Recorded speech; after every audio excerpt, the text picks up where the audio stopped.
50 fatos sobre o meu intercâmbio de au pair nos Estados Unidos. Eu sou a Gisela e esse vídeo é em comemoração aos 10 anos do meu blog, que eu criei por conta do programa de au pair, mas que existe até hoje. Eu não tenho intenção de parar de postar nele nunca. Então os fatos desse vídeo vão desde meu pré-au pair até o meu pós-au pair nos dias de hoje, 10 anos depois, e eu ainda moro aqui nos Estados Unidos. Eu descobri sobre o programa de au pair através de um blog de uma au pair, e foi esse blog que me inspirou não só a me interessar pelo programa e querer vir ser uma au pair, mas me inspirou também a ter criado o meu, o blog da Gisela.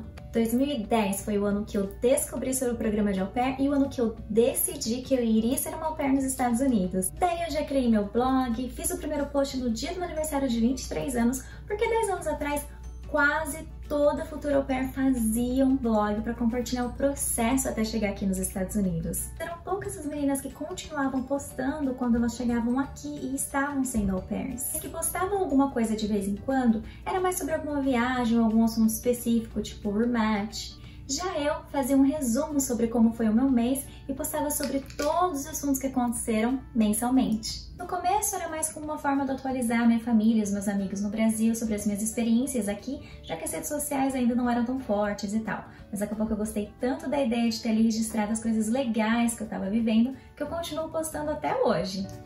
Eu quis ser uma au pair nos Estados Unidos porque eu precisava aprender inglês. Eu tinha feito pedagogia e estava completamente decepcionada com o salário de professor. Eu comecei logo outra faculdade, comércio exterior, porque era barata, rápida e uma área que estava expandindo no Brasil na época, e eu quis me dar novas oportunidades. Mas para ele de Comex você meio que tem que falar inglês e eu nunca tinha me interessado. Então foi por isso que eu achei o programa de au pair bacana, porque eu já tinha as experiências com crianças. Aliás, eu já tinha todos os pré-requisitos, menos o inglês. Nunca foi um sonho meu morar fora do Brasil, eu nunca nem tinha pensado nisso antes de descobrir o au pair. Eu sempre fui pobre e sempre soube que intercâmbios, viagens internacionais, essas coisas eram muito caras e só de gente bem rica. Tanto que o primeiro passo que eu tomei não foi o de ter me inscrito em uma agência, eu fui tirar o meu passaporte porque eu nunca tinha voado para outro país antes. Daí sim eu fiz aquela pesquisa básica que toda boa futura au pair faz entre as 3 agências mais conhecidas, a Cultural Care, a Au Pair Care e a Au Pair America, que é pelo Experimento e que foi a agência que eu escolhi. Escolhi a Experimento porque, mesmo ela sendo a mais cara, ela era a única que oferecia outras modalidades de au pair. E como eu já era formada em pedagogia, eu pude participar da categoria Extraordinaire, que tem um salário de $250 por semana. Quando eu fechei com a agência no dia 4 de julho de 2011, eu já comecei a preencher o application. Mas como não sabia inglês, foi daquele jeito, né? A minha sorte é que o meu ex-namorado sabia inglês e ele deu uma revisada pra mim e também me ajudou com a carta e a gravar o vídeo. Ele me deu dicas de como pronunciar as palavras. Eu nem fazia ideia do que eu tava falando, eu decorei tudo mesmo. Também decorei o ITEP inteiro, que é o teste de nivelamento de inglês da agência Experimento. Também decorei as perguntas da entrevista em inglês da agência, que eu fiz em novembro de 2011. E eu nem acredito que eu tirei 3 naquele teste, porque o inglês era 0 mesmo. Eu até tinha começado uma aula particular no começo daquele ano, mas era tão caro que eu tive que desistir. Eu fiquei online em dezembro, no dia do meu aniversário de 24 anos. Como era tempo de festas de fim de ano, meu perfil ficou lá, paradão. E como toda boa futura au pair fica, aquele foi meu período de ansiedade master.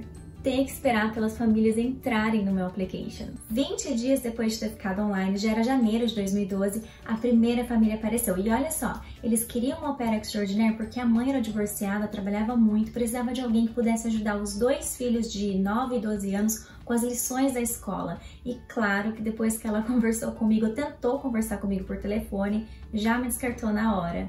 Ah, e eles eram de Maryland. A segunda família foi a minha host family, a que eu fechei o match. E antes mesmo de conhecer eles pelo Skype, só de ler o application deles, eu já fell in love, eu amei tudo, eu já senti o feeling antes mesmo de conhecê-los. Então, para aquele Skype com aquela família, eu queria muito passar uma boa impressão. E eu pedi pro meu ex me ajudar. Na época ainda existia MSN, lembra? E ele ficou sentado na minha frente no computador dele, no MSN conversando comigo. E eu, no meu computador, com a família ali no Skype e a janelinha aberta da MSN com ele. Então eles me perguntavam as coisas, o meu ex ouvia e entendia, e ele digitava a minha resposta e mandava para mim por MSN. E eu lia para eles como se eu estivesse respondendo. O mais engraçado era quando eles só estavam contando as coisas e o meu ex escrevia: faz cara séria porque eles estão contando que o avô morreu. E eu, ou agora dá uma risadinha, foi uma piada. Eu, hahaha. Foi tudo fake, gente. Eu devo meu match ao meu ex. Se não fosse ele, eu não teria conhecido o meu marido e não teria tido o filho lindo que nós temos. Mas enfim, nós fizemos mais Skypes, trocamos muitos e-mails e deu match. Eu até tive uma terceira família no perfil de si, 4 kids, mas eu já tava muito feliz com aquele lindo match. A minha host family era do subúrbio de Nova York e eles eram 5 kids, 3 meninas e 2 meninos. Eles tinham na época 4, 6, 9, 12 e 13 anos. E eu me identifiquei muito com a mãe, a host mom, porque ela me passou a impressão de ser uma pessoa extremamente organizada, que gostava de seguir rotina, tava tudo detalhado no application deles e eu sou tudo isso. Na verdade, a maioria dos meus Skypes foram só com as kids, então praticamente foram eles que me escolheram, as duas mais velhas. A minha previsão de embarque era para março, em fevereiro eu fui tirar o visto e ele foi negado. Eu fui completamente honesta no DS e como eu não tinha vínculos com o Brasil, eles me negaram. Mas eu não desisti. Uns dias depois eu voltei no consulado, claro que eu mudei várias coisas no DS. Eu disse que era minha mãe quem estava pagando o meu intercâmbio e não eu, como eu coloquei na primeira vez. E eu também coloquei que eu ainda estava cursando a faculdade de Comex e eu nem mencionei sobre a pós que eu também tinha concluído em 2011. Até eles aprovaram e eu corri fazer as malas. E eu deixei para tirar a PID depois do visto aprovado, acabou que ficou para a última hora, ela não ficou pronta antes do meu embarque, minha mãe teve que me enviar por correio depois. E o meu passaporte foi em casa na sexta, meu voo era na segunda, quase que eu nem vou. E eu e o ex terminamos antes de eu vir. Foi tanto estresse que eu emagreci 10 quilos. E eu nem comentei, mas a minha mãe era contra o au pair no começo. Levou muito tempo, eu tive que ler muitos blogs de au pair pra ela entender e aceitar que eu ia mesmo sair de casa pra ir ser babá nos Estados Unidos. Aliás, eu sofri muito preconceito. As pessoas me julgavam, você tem faculdade, pós e vai largar tudo pra ser babá? Principalmente porque 10 anos atrás o Brasil era o país do futuro, o Lula tava arrasando, o dólar era R$2. Mas enfim, embarquei, cheguei nos Estados Unidos em março, o treinamento foi maravilhoso, na época era em Connecticut, eu não entendi nem 20% do que foi falado, mas eu fui a única au pair que dividiu o quarto com só mais uma au pair, e ela era brasileira, e acabou que a gente virou melhores amigas, a gente morava super perto, a gente liga até hoje, ela foi uma das minhas madrinhas de casamento. Bom, quando eu cheguei na host family com aquele inglês, eles ficaram, cadê aquela menina do Skype que entendia o que a gente falava? A minha sorte é que eu sou muito cara de pau, fazia mímica, usava um tradutor na frente deles. E como eu não entendia quase nada do que eles me falavam, quando eu tava sozinha com as kids e eles me xingavam, eu não me ofendia com nada. Eu falava ok pra tudo. Eu dou risada hoje em dia, mas eu não recomendo de jeito nenhum que você venha com o nível de inglês que eu vim. Até porque os hosts só não pediram rematch porque eu era uma strong driver. Eu vinha dirigindo há 6 anos, eu tinha o meu carro, então eu realmente tinha muita prática no volante, eu dirigia todos os dias. Então eu tinha outros pontos fortes. Mas eu estava tão focada em aprender inglês que logo eu comecei os cursos de ESL, que são os cursos de inglês para estrangeiros, e eu aprendi rapidinho. No fim do meu primeiro ano eu já era meio que fluente até. Eu falo que a minha host family foi maravilhosa porque eles me deram muita força, foram muito pacientes com relação à minha dificuldade em me comunicar com eles no começo. E eles ofereciam para au pair todos os privilégios que a maioria das au pairs buscam em uma host family, tirando, claro, a quantidade de crianças, porque acho que ninguém quer família com 3, 4 kids, que dirá 5, né? Mas eu tinha um quarto enorme, uma suíte, tinha até uma salinha e era no andar de cima, não ficava ninguém pisando enquanto dormia. Eu tinha um carro exclusivo, não precisava pagar gasolina, eu não tinha curfew, nem eu, nem o carro. Eles pagavam a minha academia, pagaram todos os 10 cursos de inglês que eu fiz ao longo dos 2 anos que eu fiquei com eles e passou muito mais do que o valor da bolsa. E eu cheguei na casa deles sem saber que eu ia ter nenhum desses benefícios, porque não era minha intenção perguntar para as famílias sobre esse tipo de coisa antes de eu vir. Até porque muita família mente no application, prefere não comentar sobre as condições financeiras deles para que as au pairs os escolham pelo que eles são e não pelo que eles têm, sabe? E eu sempre fui tratada como membro da família. Mas já a au pair depois de mim, brasileira também, tem até um vídeo aqui no YouTube contando que eles nunca trataram como parte da família e que foi ela quem preferiu assim.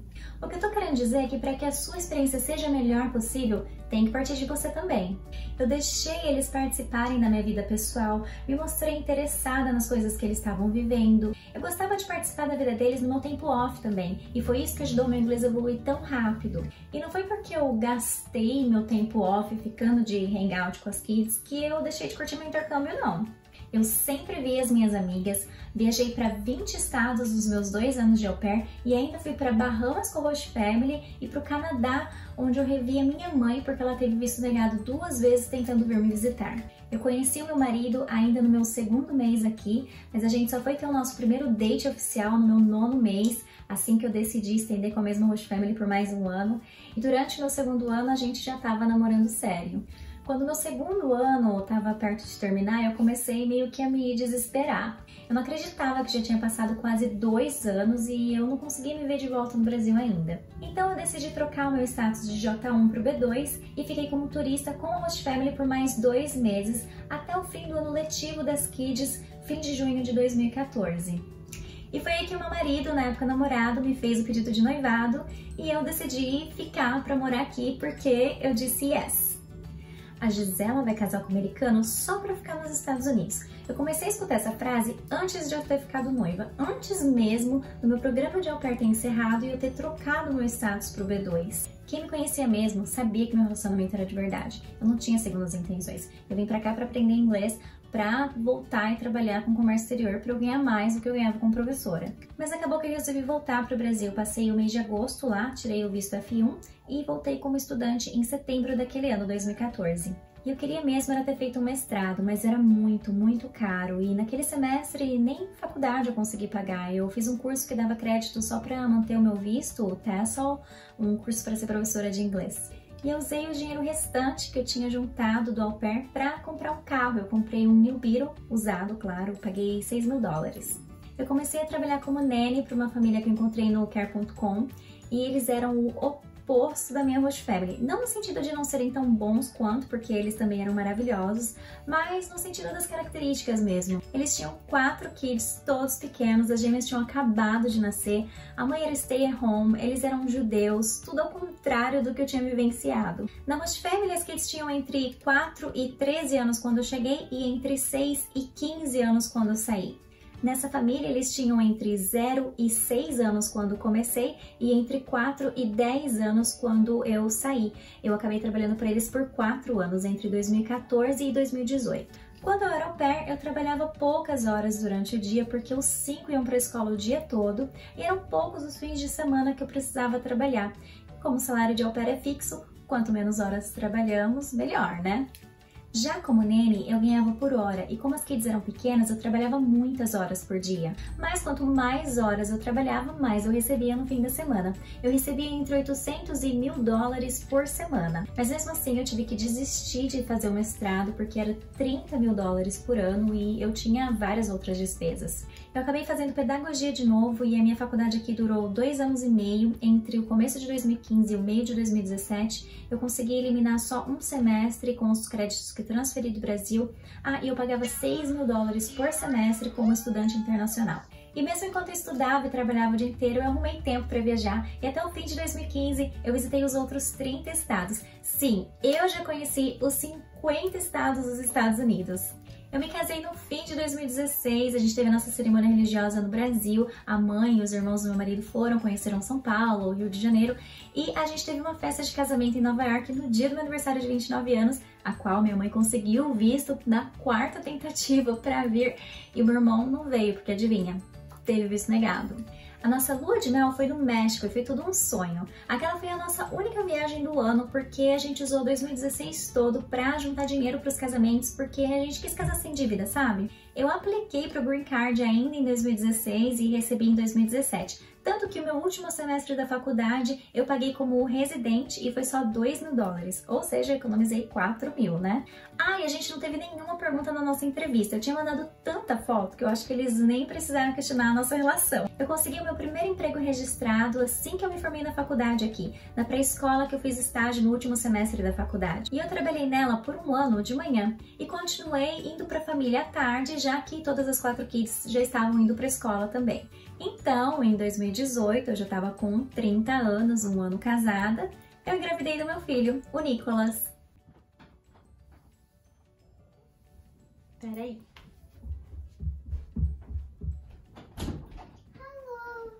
Hello. Um beijo, mamãe, Nick. Love you. Bye. Ah, eu tinha acabado de descobrir que eu estava grávida no dia da minha cerimônia de naturalização, no dia que eu me tornei uma cidadã americana. Antes do baby nascer, grávida de 7 meses, nós fizemos uma viagem linda para a Europa. Conheci Paris, Londres, Amsterdã, várias cidades da Itália e Montenegro, o país de onde minha sogra é. Ela também é ex-au-pair, acredita? Nós tivemos que nos mudar de New York por conta do trabalho do meu marido para onde eu moro hoje, no sul do estado de New Jersey, pertinho aqui da Filadélfia. E eu tive que deixar os meus 2 empregos porque, além de ter me mudado, eu optei por ficar em casa só cuidando do baby, que nasceu um dia antes do Halloween. Ele foi registrado no cartório brasileiro, ou seja, ele também tem dupla cidadania. A gente batizou o Nick em 2019 no Brasil, na igreja que a gente casou, e com a certidão de nascimento dele, meu irmão finalmente conseguiu o visto. Ah, eu super recomendo au pair, afinal esse intercâmbio acabou sendo a melhor decisão que eu tomei na minha vida. A minha sogra hoje, 30 anos depois de ter feito au pair, também recomenda até hoje. Eu digo que não é pra todo mundo, tipo assim, se você é rica, não é pra você. É um intercâmbio de trabalho, tem as partes ruins como tudo na vida. Eu sofri com alimentação, terminei o 2º ano sem ter me adaptado com a comida da casa da Host Family. Mas a família que eu trabalhei como nene se alimentava super bem, então aquela foi a parte ruim pra mim. Mas eram tantas partes boas que aquilo meio que passou despercebido, sabe? Eu até bati o carro deles e não levei bronca. E com a au pair eu aprendi muito sobre mim mesma, ao ver o lado positivo em todas as situações. Tudo é oportunidade de crescimento e tudo acontece no tempo certo. Deus traça o caminho pra você. O au pair é o intercâmbio mais barato e o melhor em custo-benefício. Um intercâmbio que mesmo eu, sendo pobre, ganhando menos de R$1.000 por mês e pagando faculdade, pós, consegui bancar sozinha. Mas porque eu coloquei como objetivo, então coloque uma meta com data e batalhe. Eu ralei muito, trabalhei em 3 empregos de domingo a domingo, fiz bico em buffet de festa de aniversário de criança, mas enfim, consegui pagar tudo. Deixei R$0 no Brasil antes de eu vir, mas também não deixei nenhuma dívida. E recuperei tudo aqui depois. Então eu acho que cada um tem a sua hora certa para vir fazer o au pair, vai depender do que você estiver passando no momento. E voltando ao meu blog, agora que eu fiz essa retrospectiva, eu acho que eu consigo dividir os 10 anos do meu blog em 2 partes e em 5 fases. 3 partes ficam na primeira fase, que são os primeiros 60 posts. A minha fase de futuro au pair, com os posts desde dezembro de 2010 até março de 2012. Os posts do meu pré-au pair, desde a decisão, os preparativos do processo até a minha chegada na casa da Host Family. Daí começaram os meus posts mensais na minha segunda fase, que era quando eu estava sendo uma au pair. Então os meus posts entre abril de 2012 até junho de 2014, que foi o meu último mês na casa da Host Family. E a minha terceira fase, com posts ainda mensais, os dias au pair, de julho de 2014 até dezembro de 2015. E foi um período que eu viajava bastante, então tem praticamente uma viagem em cada um desses posts. E uma curiosidade é que eu escrevi os posts dessa fase em inglês, porque eu tinha começado a minha faculdade aqui e eu queria praticar o meu inglês em tudo que eu fazia. Então, como eu escrevia um post todo mês, eu comecei a escrever eles em inglês. Mas ano passado eu reli o meu blog inteiro e eu resolvi traduzir todos aqueles posts para o português, para ficarem mais fáceis de entender, digamos assim. A primeira parte do meu blog se encerra com um post especial que eu fiz comemorando 5 anos de blog. O post de número 60 é um post onde eu dou dicas de como conseguir visitar todos os 50 estados em 2 anos de au pair. Ficou bem legal. E os 20 últimos posts do meu blog são da segunda parte, os últimos 5 anos, onde eu venho postando só a cada 3 meses. Eu faço um post ao final de cada estação. Então minha quarta fase vai desde janeiro de 2016 até setembro de 2018. Então desde os preparativos para o meu casamento até o final da minha gravidez. A quinta e última fase até agora começou em outubro de 2018, quando me tornei mãe, e está ainda acontecendo. O último post foi ao ar em dezembro de 2020. Mas claro, ainda terão os posts desse e de muitos mais anos pela frente, se Deus quiser. E o top 5 do meu blog, os 5 posts com maior número de visualizações são... O primeiro é o meu post sobre o visto negado, tem assim muitas views. O segundo é o 1 mês de ex-au pair, onde eu conto sobre o meu noivado. O terceiro é o Fall 2016, que é o post do meu casamento e acho que o mais longo do blog. O quarto é o My Host Family, onde eu conto sobre a minha chegada na casa deles. E o quinto é o Dicas de Viagens para au pairs, aquele post especial que eu comentei antes. Eu vou deixar os links desses posts aqui na descrição e me conta nos comentários se você costumava me acompanhar no meu tempo de au pair e se você tem algum post preferido. Como eu disse lá no começo do vídeo, 10 anos atrás existiam muitos blogs de au pairs. Gente, eu fiz até uma Bloggers Trip, uma viagem com 7 au pairs, todas amigas de blog. Eu tenho amigas de blog que nunca nem foram au pair, só gostavam de acompanhar mesmo. Eu cheguei a introduzir au pairs que eu sabia que estavam indo morar no mesmo estado, para que elas se conhecessem e virassem amigas. Au pairs que não tinham blog, mas que me encontravam quando pesquisavam no Google sobre o au pair. Eu tenho amigas de blog que se inspiraram em mim para ser au pairs. A minha amiga Tami mesmo me acompanhava desde que ela tinha 15 anos. Ela já veio, foi au pair. By the way, ela escreve todo dia 2 no blog das 30 au pairs. Inclusive, é um blog que também tem 10 anos, eu acompanhava lá atrás e eu comecei a escrever nele todo dia 30. Se você não conhece, eu vou deixar o link aqui também na descrição. E lembra daquele blog que foi o blog que me apresentou o programa de au pair? A au pair daquele blog, a Lu, coincidentemente mora hoje em dia próxima de mim e nós somos amigas até hoje. O blog dela chama A Dor e a Delícia de Ser uma Au Pair. Tem a minha amiga Nuara do blog Café de Au Pair, que é uma das poucas ex-au-pairs que tem um blog todo completinho. Ela registrou tudo, desde o processo até o último dia do intercâmbio dela, e ela trabalha com consultoria para au pair hoje em dia. Tem a Mai Serafim do blog Come On Au Pair, que tá meio desatualizado porque ela mudou o foco aqui pro YouTube e ela vai ser au pair de novo. Daí tem a Priscila, que fazia parte do blog aupairneurótica.com e que hoje tem um quadro que todo mundo conhece, o Storytime. E a Bia Alves, que na época fazia parte do blog Cabide Colorido, mas está solo aqui no YouTube com um canal bem bacana sobre intercâmbio.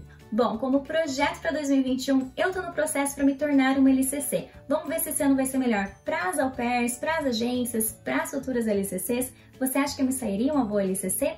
E eu também quero gravar mais vídeos, então se você gostou desse, que é o primeiro, já se inscreva e deixe seu like ou dislike para saber se eu tô no caminho certo. Agora vai lá conhecer meu blog, o link tá aqui na descrição. Até lá!